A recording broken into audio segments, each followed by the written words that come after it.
Hello students, welcome to TSN school class 11 mathematics. Standard deviation और variance ना exercise 15.2 का new topic मैंने आपके स्टार्ट किया था। स्टैंडर्ड डिविएशन और वेरिएंस क्या होता है ये हम देख चुके थे। इसके रिगार्डिंग एग्जाम्पल जो हमको देखना था, तो लेट्स स्टार्ट। एग्जाम्पल नंबर 8 हम करते हैं। Find the variance of the following data. इस डेटा का मुझे वेरिएंस निकालना है ना। तो वेरिएंस के लिए मेरे को कौन सा फॉर्मूला यूज़ लेना पड़ता है, ये हमने लास्ट क्लास में देखा था कि ये हमारे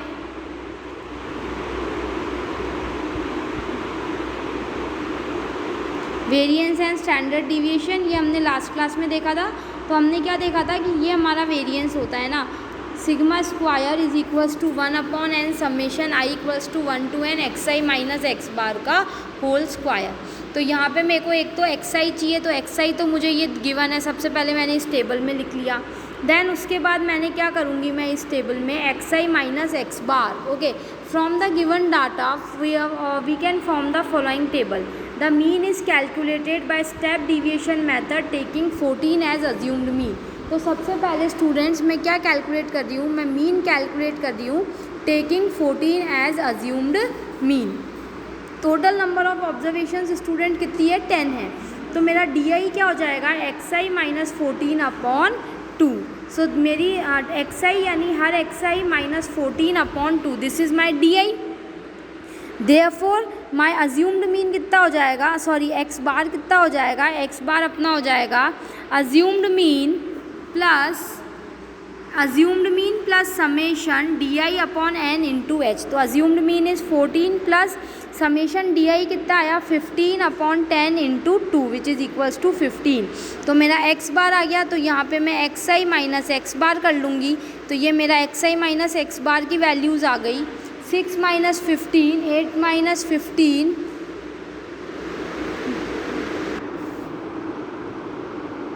so students xi minus x bar deviation from mean हम कैलकुलेट कर रहे हैं। यहाँ पे एक्स बार हमारा कितना आया 15, ओके।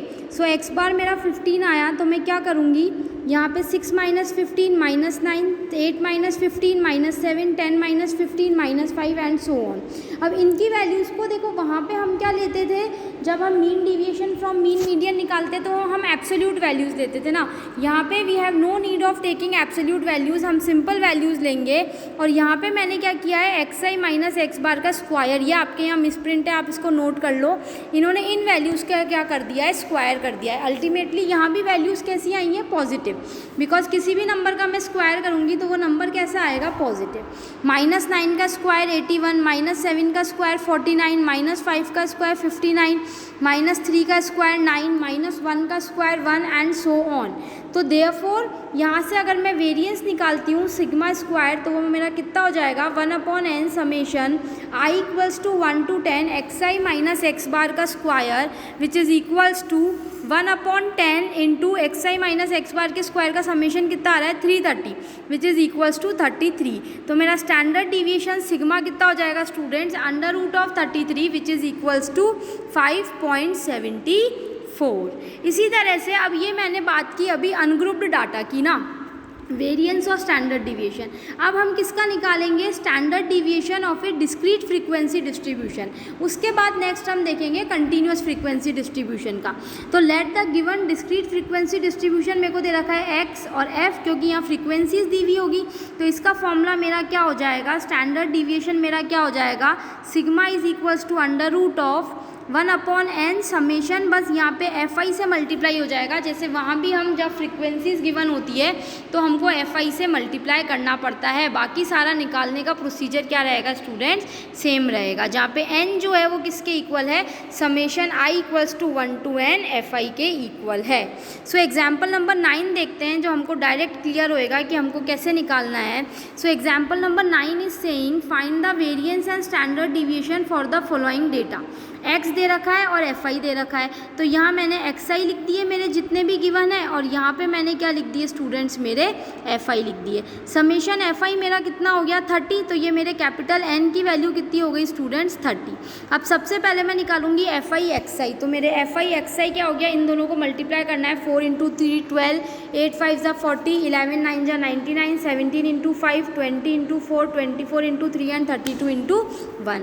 इन सब का जैसे ही समेशन करेंगे कितना आ गया 420। तो एफ आई एक्स आई आ गया, तो मेरे को पता है मेरा एक्स बार कितना हो जाएगा, summation f i x i upon n which is equals to 1/30 into 420 which is equals to 14, यानी जो मेरा मीन है वो कितना आ गया 14। अब मैं निकालूंगी एक्स आई माइनस एक्स बार, तो हर एक्स आई में से 14 को माइनस कर लूँगी, बट यहाँ पे एब्सोल्यूट वैल्यूज़ नहीं लेंगे, यहाँ हम सिंपल वैल्यूज़ लेके चल रहे हैं और उसके बाद हमको इनका क्या करना पड़ेगा, square. So x i minus x bar का स्क्वायर, तो ये स्क्वायर की वैल्यूज़ आ गई। Square whether it is negative number और a positive number, the square of a number is always positive. तो -10 का स्क्वायर हो गया 100, -6 का 36, -3 का 9, 3 का 9, 6 का 36, 10 का 100, 18 का स्क्वायर हो गया 324। So f i into x i minus x bar का स्क्वायर, अब बिकॉज यहाँ फॉर्मूले में मुझे f i into x i minus x bar का स्क्वायर चाहिए, तो मैंने इसको किससे मल्टीप्लाई करवा दिया स्टूडेंट्स, हर को उसके करस्पॉन्डिंग एफ आई से,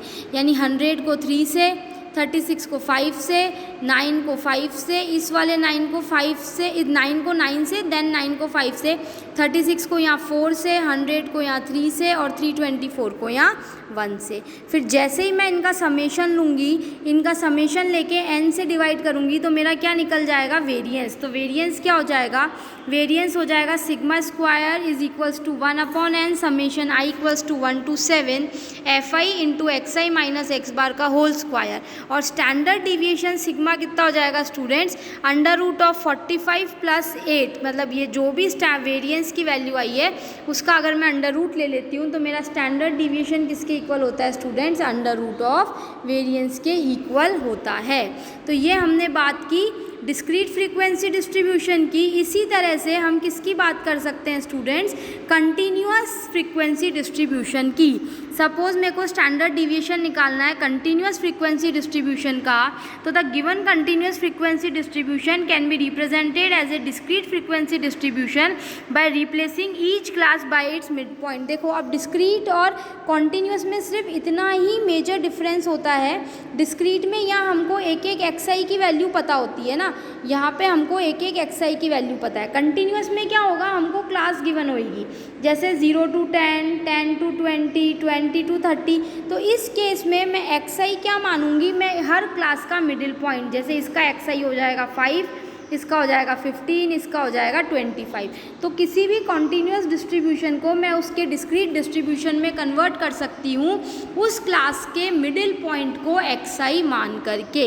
सो the given continuous frequency distribution can be represented as a discrete frequency distribution by replacing each class by its mid point. Then the standard deviation is calculated by the technique adopted in the case of a discrete frequency distribution. If there is a frequency distribution of n classes, each class defined by its midpoint xi with frequency fi, तो उसका standard deviation क्या हो जाएगा, sigma is equals to 1/n √of 1/n summation f i into x i minus x bar का square, where x bar is the mean of the distribution और n किसके equal है, summation i equal to 1 to n f i के equal है। सो ये हमारा simplest formula है जिससे हम कंटिन्यूअस फ्रीक्वेंसी डिस्ट्रीब्यूशन का भी जो है स्टैंडर्ड डिविएशन और वेरिएंस कैलकुलेट कर सकते हैं। चाहो तो इसने एक डायरेक्ट फार्मूला भी दिया है, हम ये वाला फार्मूला लगा के भी स्टैंडर्ड डिविएशन कैलकुलेट कर सकते हैं।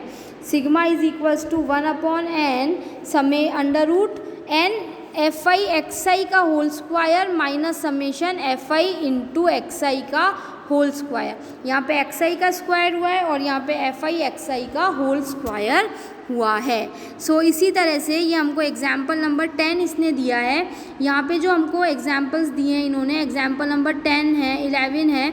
देखो 11 एग्जाम्पल इसने नेक्स्ट मेथड से किया है, जो एग्जाम्पल नंबर 10 इसने किया है वो इसने डायरेक्ट इसी मेथड से किया है ना। यहाँ कंटिन्यूअस फ्रीक्वेंसी क्लास डिस्ट्रीब्यूशन दे रखा है, तो इसके लिए हमने क्या निकालेंगे, हम स्टैंडर्ड डिविएशन और वेरिएंस हम कैलकुलेट करेंगे। उसके बाद कुछ एक आपको शॉर्टकट मेथड दे रखे हैं और फिर यहाँ पे ये आपके आ जाती है एक्सरसाइज 15.2 का लास्ट पार्ट, जो कि मैं इसको आपके लास्ट लेक्चर में लेके और मैं इसको as soon as possible I will try to finish this part. और ये जो एक्सरसाइज इसके आगे का है, analysis of frequency distribution, this might be is not in your syllabus, ये आपके सिलेबस में नहीं मेंशन है, तो ये पोर्शन हम नहीं करेंगे। हमारी एक्सरसाइज सिर्फ 15.2 तक है, तो हम ओनली 15.2 तक का जो पार्ट कवर हो रहा है हम वही पार्ट कवर करेंगे। तो जो मेजर फॉर्मूलाज थे वो कवर हो गए हैं, कुछ 1-2 एग्जाम्पल्स, और जो इसका लास्ट टॉपिक और बच रहा है वो मैं करके और इस चैप्टर को आपके क्लोज करती हूँ in my next lecture. So students, we will meet in our next lecture. Thank you students.